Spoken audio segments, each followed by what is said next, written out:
All right, welcome back to another episode of the John Howard Society Monthly Podcast. We are back here on Friday, June 28th. We're excited to be back here again today with Conor Mullin, and we've got an exciting guest today, Brynn Devine from Bloominghouse. So let's take a second and just sort of remind folks who we are. So I'm Josh here. I work with the John Howard Society as the Coordinated Access Coordinator, and I am the host of the podcast. And good morning, everyone. I'm Conor Mullin, President of the John Howard Society of PEI. Hello, everybody. I'm Brynn Devine. I am the Executive Director and Co-founder of Bloominghouse. All right. Thank you both for jumping in again today. Pleasure to be here. All right. So just a reminder that we will continue to do this on a monthly basis. The schedule of what that'll look like sometimes changes, but I'll mention again at the end.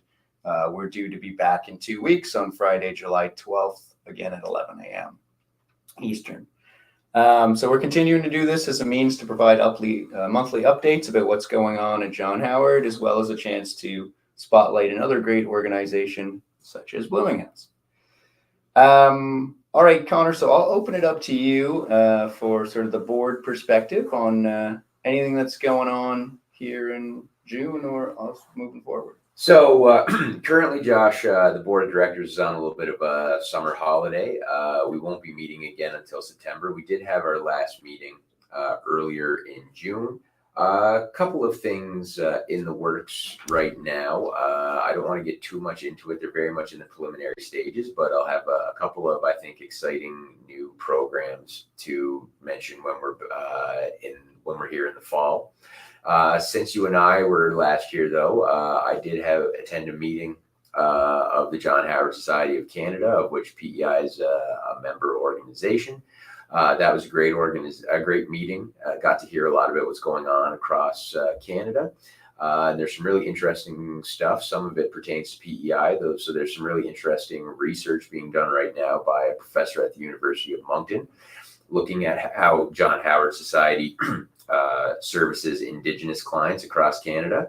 And our organization is going to be part of the groups that are contacted and providing some data for that study. So that's going to be really interesting.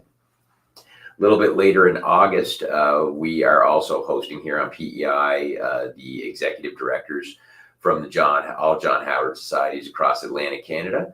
So that's going to be a great opportunity to have our colleagues here to sit down and discuss any potential future regional collaborations. And I know we're also going to have the executive director of the John Howard Society of Canada here as well. So that's going to be great to have Catherine Latimer, that's her name, here. And she's been very supportive of the John Howard Society of PEI, of this podcast, and of everything that we're doing.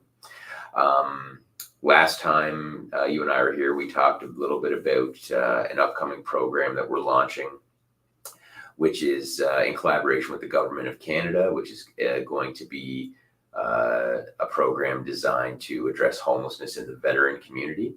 So as we talked about on the last podcast, there are a number of members of the veteran community here on Prince Edward Island who are dealing with homelessness right now. And this, with new collaboration with the Government of Canada, we're going to have some funding and dedicated caseworker specifically to deal with veterans and the issues that they're facing. We're getting very close to the launch date of that program, and that's something that we're very excited about, and we'll certainly keep the listeners updated as that rolls out. Yeah, no, I think that's great.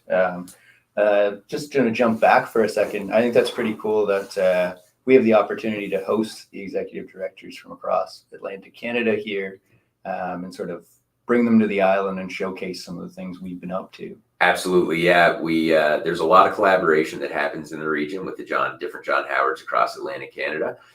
There have been other meetings in other provinces, but this is going to be the first time that we're hosting here on PEI, and say it's going to be great to get everyone here on the island in the summer when there's just no better place to be, I always say, than PEI in the summer. Yes. So to get everybody here when the weather's beautiful, and as you say, to showcase the great work that we're doing here, not only for our regional colleagues, but also for our national colleagues as well. So it's going to be a great opportunity. Yeah, just another sort of sign of the progress and the great work that's been happening here in the community. Absolutely. Great. And as you said, the veteran homeless program, the case management program, is inching closer and closer to sort of becoming a reality. Yep. Versus sort of the vision that it's been for a period of time here since we were received the go-ahead that it's going to be happening. And then I think that's a big step forward as well. We talked a bit about that last time and sort of the opportunity to unearth and learn more about that population. Absolutely. And I think part of the data collection that we do as part of our work and other organizations that deal with the homeless community here, as we gather more data about numbers and demographics and people who are experiencing homelessness, it allows us to identify specific populations where maybe there's a gap in services and lets us tailor services and resources towards those gaps. This is one that we noticed through collecting data, was that there were a number of members of the veterans community. And as we continue to collect more data through HIFIS, through the point in time counts, which I know we're going to talk about later, we'll hopefully be able to launch more programs such as this targeted at other different demographic groups. Yeah, and that sort of is reminiscent of a bit of an exchange you and I had the other day as you were preparing to make an appearance there on CBC. Absolutely, yeah. And sort of just highlighting that the homelessness is affecting all population groups and all types of different folks. And as you brought up, this opportunity for a targeted program. Sometimes we have these sort of general approaches that work for the majority of people that are out there. But there are individual needs within certain population groups. Absolutely, yeah. Different population groups and different individuals too will all have different background factors that have either caused or are contributing to their homelessness. And the clearer we're able to identify those groups, the better able we are to target those causes and help people get housed and stay housed. Right. So I think that covers sort of the initial things you brought up there. I'll highlight kind of a few things and we can kind of go back and forth on that. And Brynn, I know you're not a John Howard expert, if you will, but feel free to jump in with your 2 cents here as we go along. You're by no means excluded from the conversation.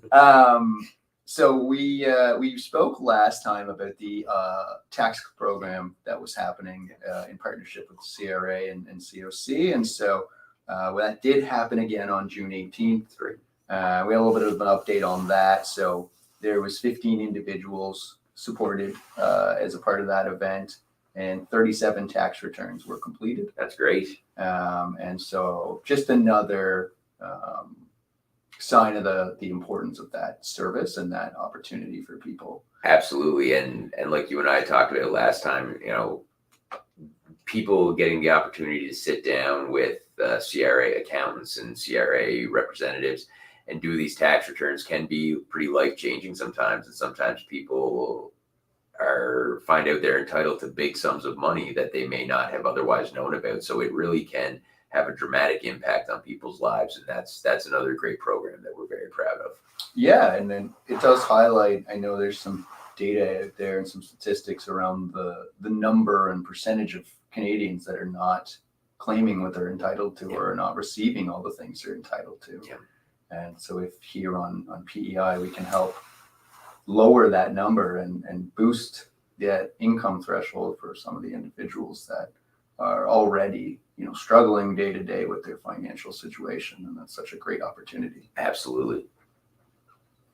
So next one of those is TBD. So we will hopefully have some more information next time we do this in a couple of weeks. Yes, man, absolutely. And I'm glad that we're continuing to do this and that the turnout continues to be so good. As you say, 37 tax returns completed is a great number. That's right. Yeah. No, it is. And I think that's important too, because, we gave some sort of kudos to the CRA for stepping up last time. And I think it's important from our end and as the sort of community end to demonstrate this need so that they don't feel like they're just kind of sending somebody out to be there for one or two people or one or two tax returns. Absolutely. I know there is a significant need, and it's and we said it before and we'll say it again, like it's great that CRA is stepping up and providing this service free of charge to these two low income individuals. And as you can see, there is a great need, and it is having an impact, and it is changing lives. Yeah, and it's just started. So there's also a chance that once it becomes a little more well known in the community, and if it moves from, around different spots on the island or within communities, we might get even more people coming. Absolutely. We've also been, we've always been open to and interested in partnerships and collaborations, which I think is common amongst a lot of organizations. It was certainly a priority for us. So I did want to highlight a few that we've formed over the recent month or so. So through the mental health and addictions program, the structured programming day program that they run there in Charlottetown through the hospital, we've been going on a 4-week basis when their 4-week cycle ends and doing some presentations to the clients there, offering some information about the services that we offer. And that's been really successful in terms of we've had individuals follow up. And it also is providing information and resources to the staff that work there too. So I think that's, one example. There's a couple more I'll throw out here, but of how we can increase the awareness of the services. And also, I think, contribute towards what I think we've spoken about this before, but this sort of idea of rebranding that while John Howard is certainly a proponent and interested in supporting individuals with criminal justice, that's not the only thing we do here on the island. Absolutely. We are also significantly involved in helping all those experiencing homelessness or at risk of experiencing homelessness. And so, the more that we're able to get the message out that we're here and this is the kind of work that we do, is say not only to potential clients, but also to service providers who can direct future clients our way, the more often we can do that, the better. Yeah, and so that's been a great relationship. And again, sort of just great that they are welcoming outside and partner organizations in to present as part of that 4-weekly cycle that individuals go through. So we're happy to be partnering with them. We also, more in the vein of criminal justice, did a presentation with probation and attended sort of a day that they had with outside organizations, and are working to strengthen that connection, particularly given our presence in the correctional facility there, both from housing and employment perspectives. Absolutely. And I think that's a great partnership between John Howard Society and probation. Lots of people on probation have conditions about, trying to secure stable housing, employment, attend counseling or all these kinds of sessions. And those are all areas and services that John Howard could assist people in. So if we can become one more service provider that probation services can refer people to help them with those issues, again, that's fantastic. Yeah. And as you sort of alluded to, we have likely so many mutual clients. Yeah. Between those that we see for employment and housing while incarcerated, and then those that are in the community either afterwards or already in the community. So if we can form those relationships and work in tandem with one another so that everybody's on the same page.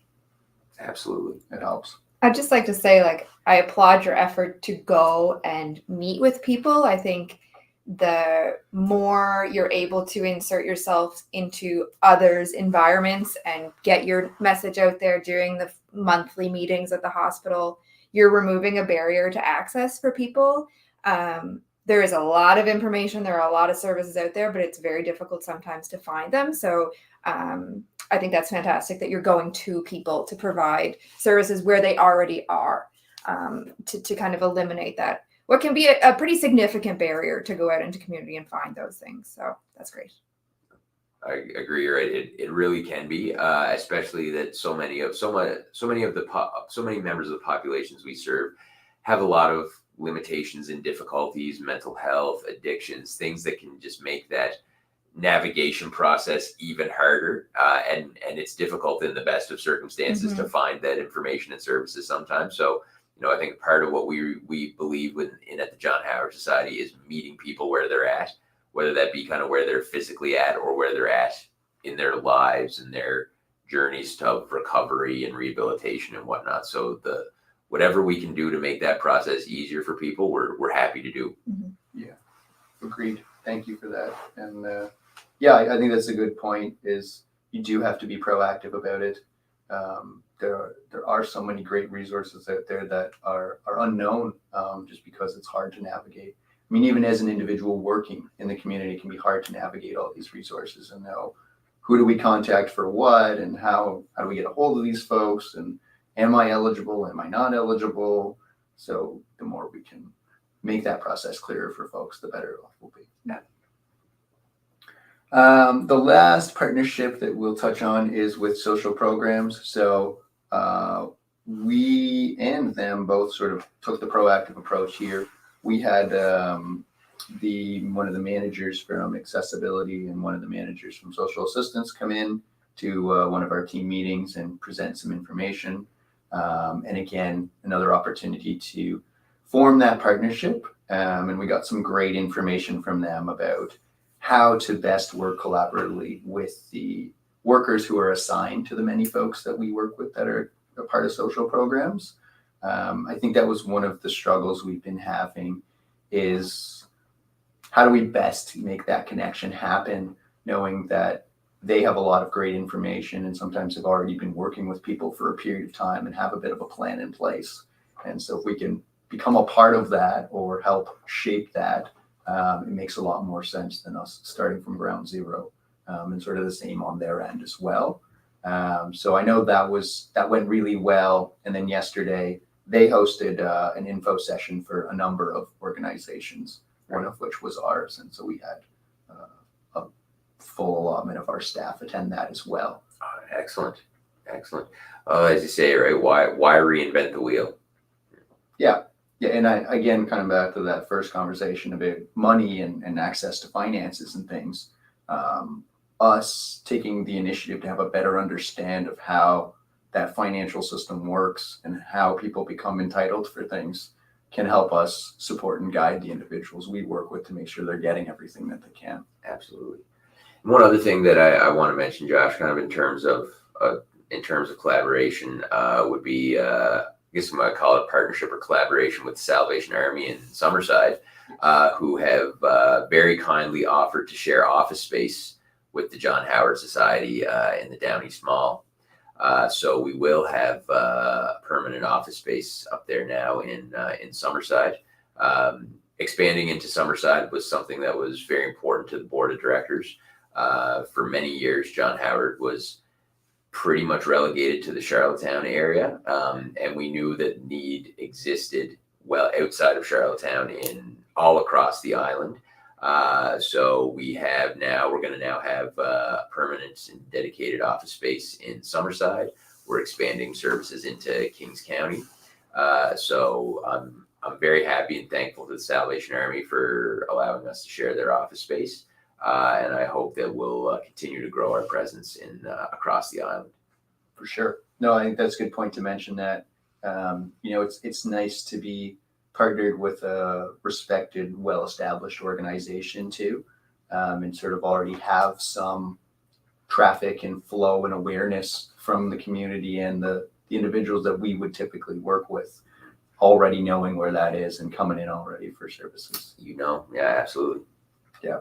No, that's great. And I know, physical office space can always be a challenge. And even though lots of people, will find a way to get a hold of us if we're not on site somewhere, there is still a large number of individuals that don't have access to cell phones or email or data or things like that. So having a location where people can drop into, as you say, because they have no other way to get a hold of us, or maybe some sort of emergency has popped up in their life that they need to get in and see somebody right away. So just having the office space to allow that to happen is, I think, is a big step and goes a long way towards, as Brynn said, towards removing barriers to accessibility for services. That's right.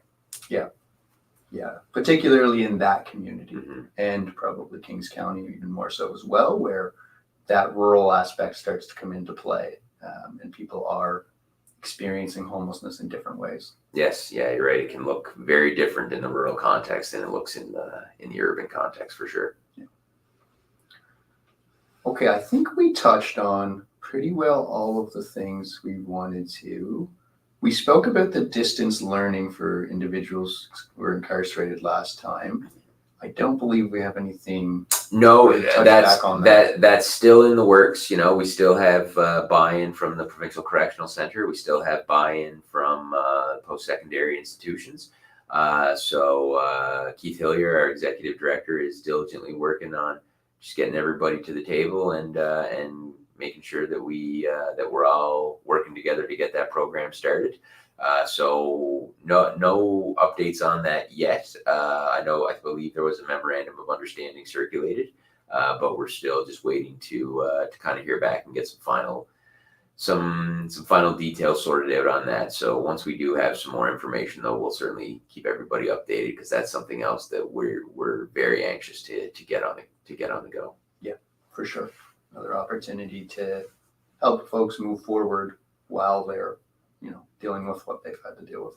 You know it, yeah. Okay. Anything else you wanted to bring up before we turn the spotlight over to Brynn? I think that's everything for now. Okay. All right, Brynn. So thanks again for joining us. My pleasure. We already referenced sort of partnerships with great organizations, Q Blooming House.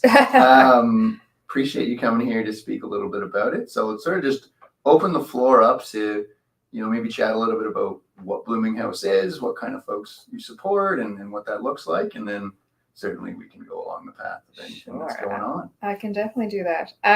So Blooming House is a shelter for female identifying guests experiencing homelessness really across Prince Edward Island. We are based in Charlottetown, but we have and do serve guests from across PEI.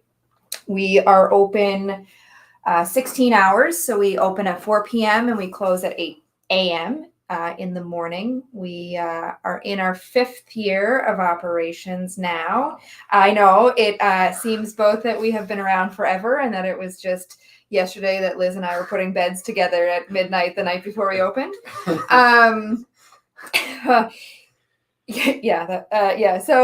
we see on average about 70 unique women a year at the shelter. We have, although this year I think that will be a little different, we have reached capacity really for this year. So if you were to rewind kind of to 2019, 2020, we really sat at about a 60 to 70% occupancy. We have not hit below 95% in almost a year now. So we are full, like we are very, very full. We only have 8 beds. So, one bed empty can kind of really lower that occupancy, but 95% is kind of now where we stay. And we're having a struggle kind of transitioning women out of the facility. So we're seeing a stark decline in the number of women that were able to successfully transition out of shelter, which is causing kind of stagnation in the house that we have not seen kind of before this year. We do have on staff 2 separate resource coordinators that our guests can connect with. One of them, they're kind of dedicated to helping with all of the things that are necessary to prepare someone to move into housing and to be successful in that. Our case management is very person-centered, so it really is up to the individual which area it is that they feel they most want to work on. We can help from everything from taking you to medical appointments to making sure you have the right glasses to, connecting you with your family members. We really can kind of do whatever it is that person really, feels strongly about. And then our second resource coordinator is focused specifically on housing. Since that has become such an issue as of, in the last kind of year to find any flavor of housing. Her job really is focused on supporting the women that we do already have housed.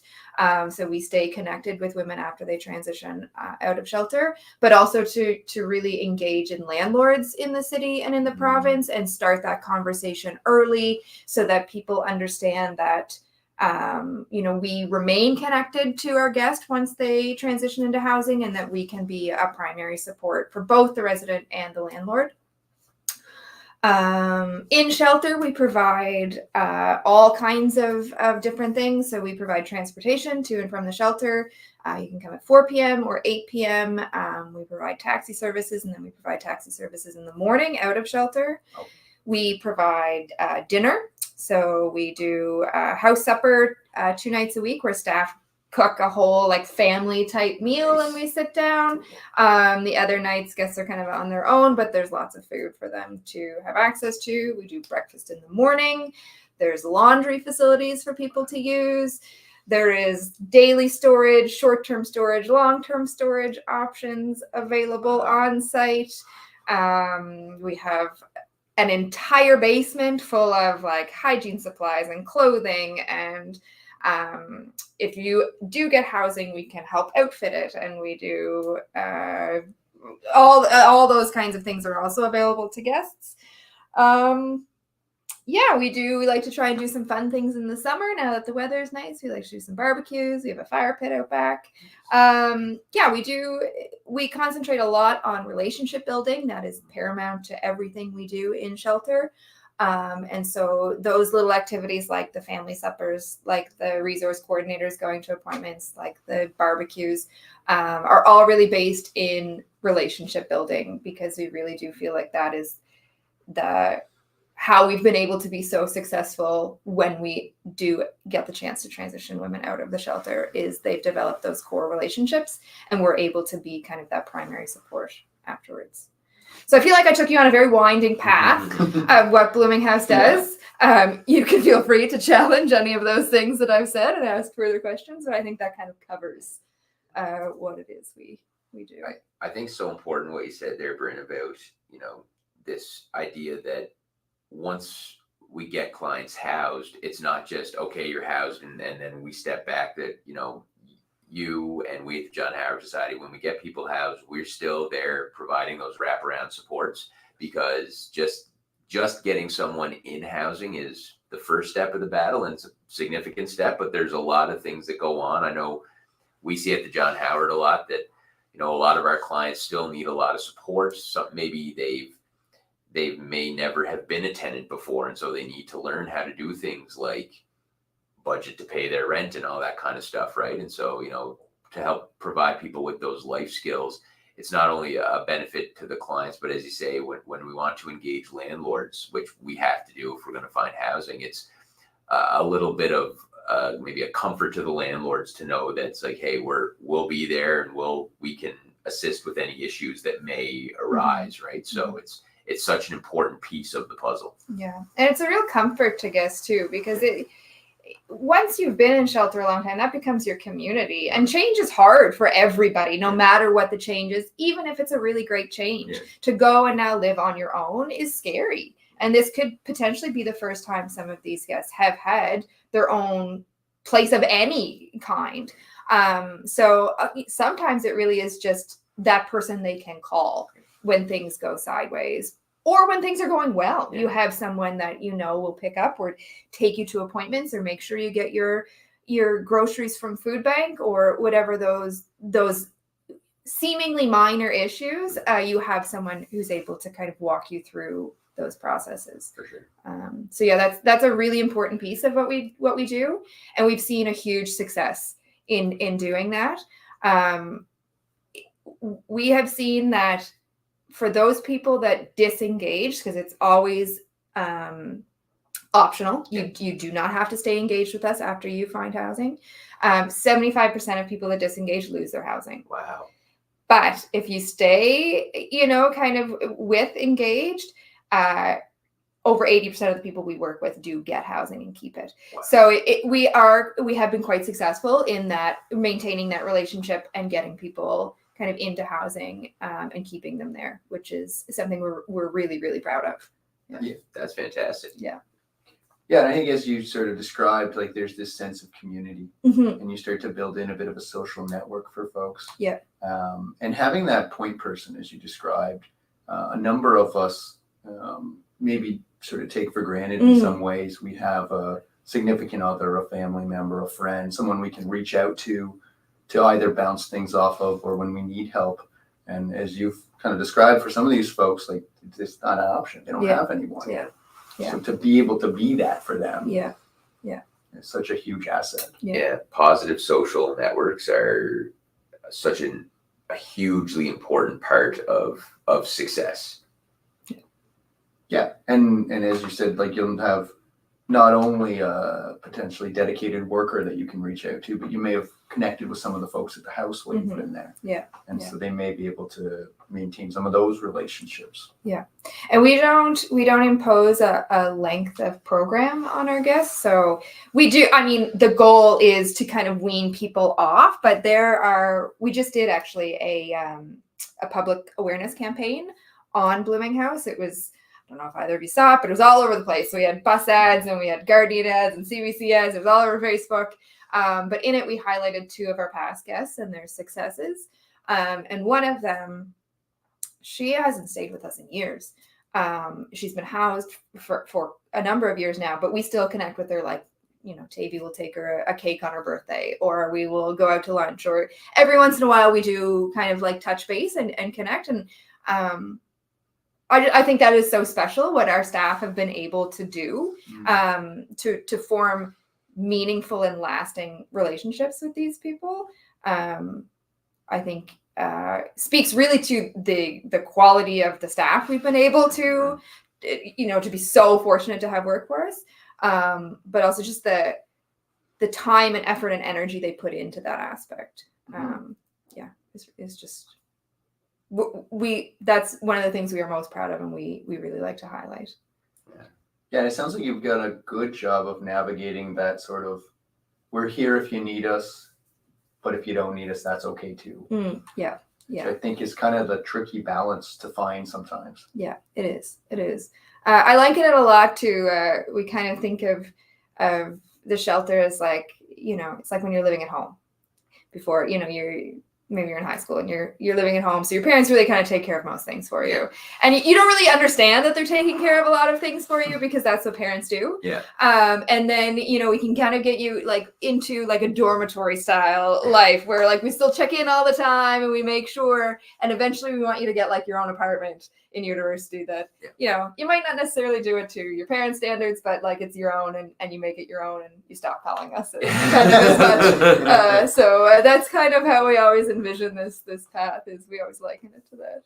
Yeah, moving through the levels of independence. Yes, exactly. To a place where somebody can manage their own life. Yeah, that's a great comparison. I like that.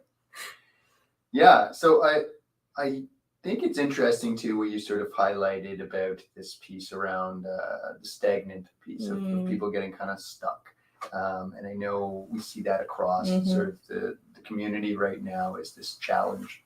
And I think this idea of like engaging landlords and having a caseworker attached and kind of taking that proactive approach really is something that certainly Conor highlighted. We also are in the business of doing, and I think as a community we're looking at, how can we kind of on more of a global level do that better of engaging landlords and being proactive and building relationships. Yeah, it's been a real challenge. I mean, there's really no sugarcoating it. There is just no housing available across many spectrums. And so we've had to become much more creative and much more proactive in attempting to kind of secure that housing. We used to, transition 12, 15 different individuals out of shelter a year. I think last year we got 3. So it's a very dramatic decline. And of course, the issues become exacerbated the longer you stay in shelter.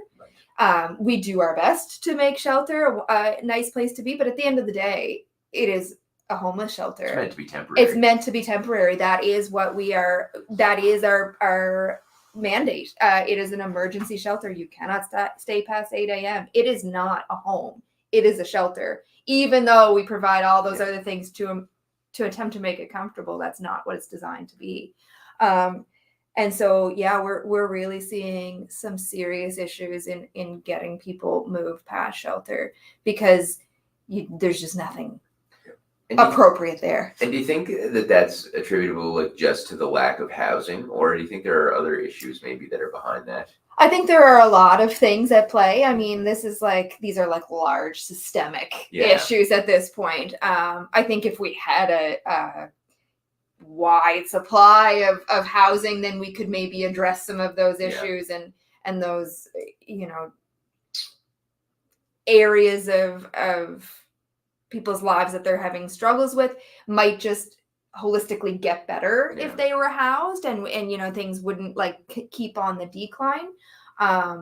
But certainly there are other things for sure at play. But I mean, there's no shortage of like data and examples out there in the community that show that like if you give people who are struggling with a number of different issues, if you give them stable housing, it just gives them a base of operations to stabilize the rest of their lives, and those issues will start to decrease if you're able to get that one piece in place. So you lower that toxic stress, you lower that constant like, where am I going to be, where's my stuff, what am I doing tonight, who's going to be there, where am I sleeping, like those are not minor issues, right? Like those are major burdens on people's psyches. You can't deal with your issues if you're constantly in survival mode. You absolutely cannot. No.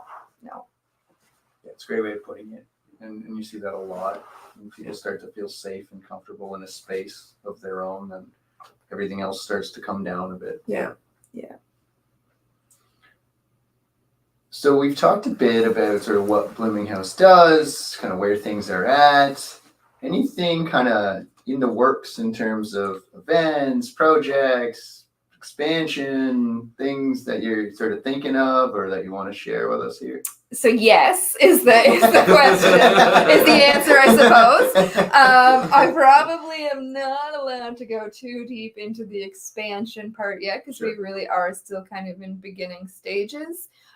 We've always had the goal, the plans, the dreams to expand. Like I said earlier, Blooming House is only 5 years old, and it was really kind of launched.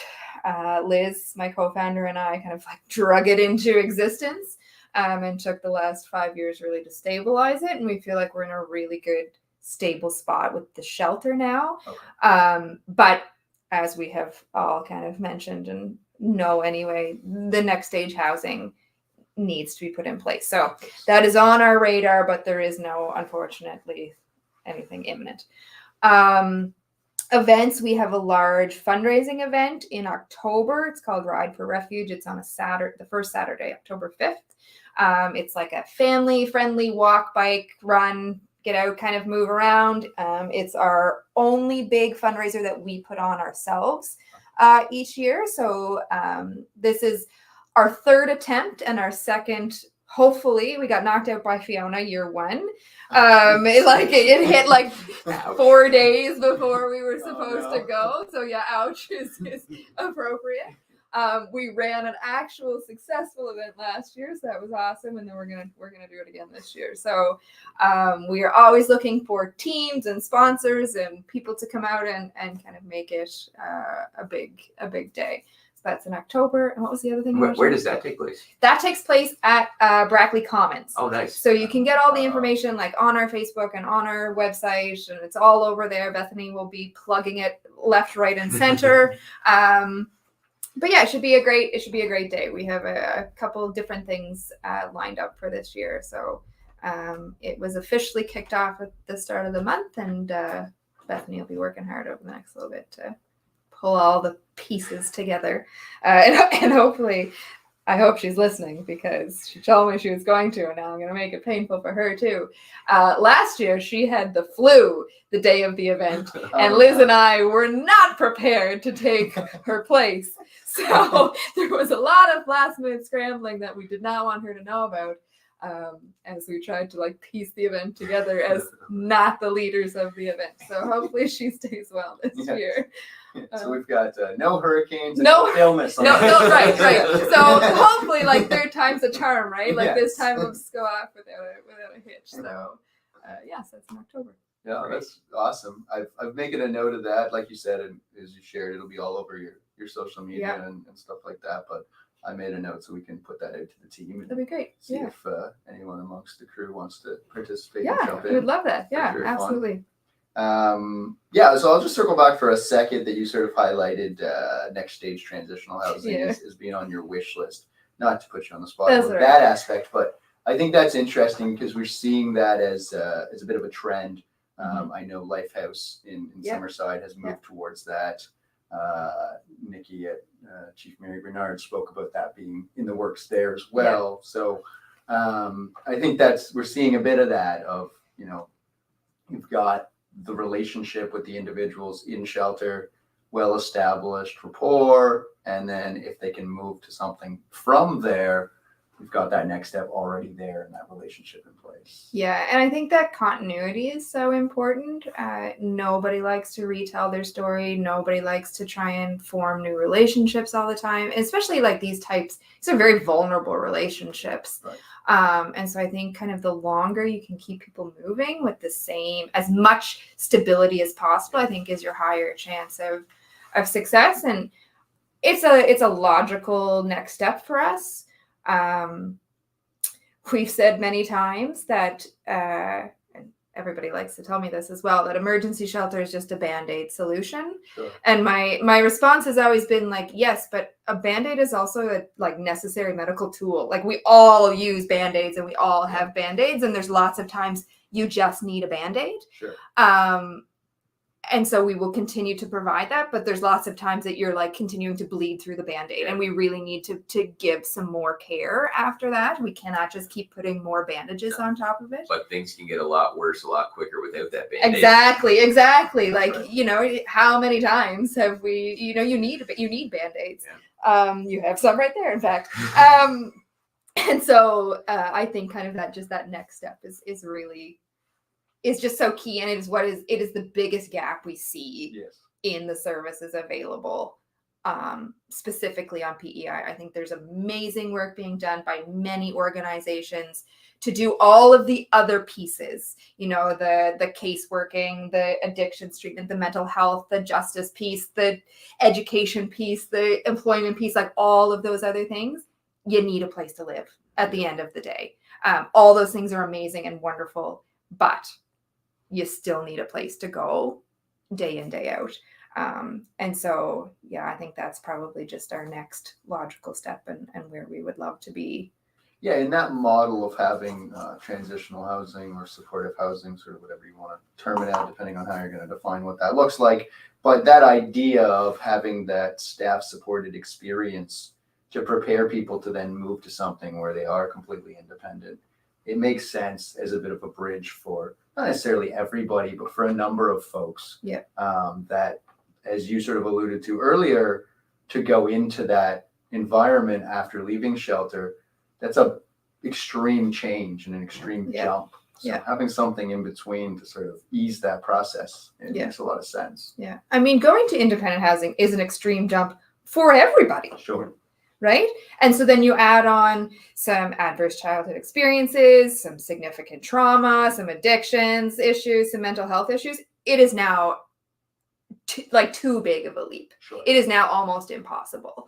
And I think people kind of forget that we all at one point in time had to go into our own housing and relied very heavily on our support networks to make that happen.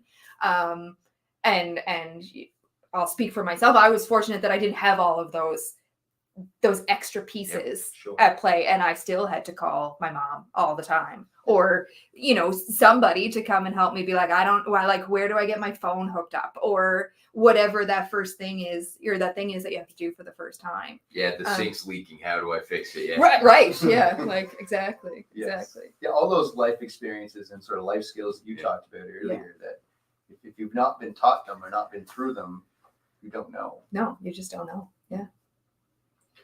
All right. Anything else you want to add about Blooming House before we throw out a couple community events and move towards the end of our time? Not off the top of my head, no. No, I think that we're really proud of being open for 5 years. We've become really stable. We're ready for the next step. We have an incredible staff that I am so thankful for, that keep that shelter rolling.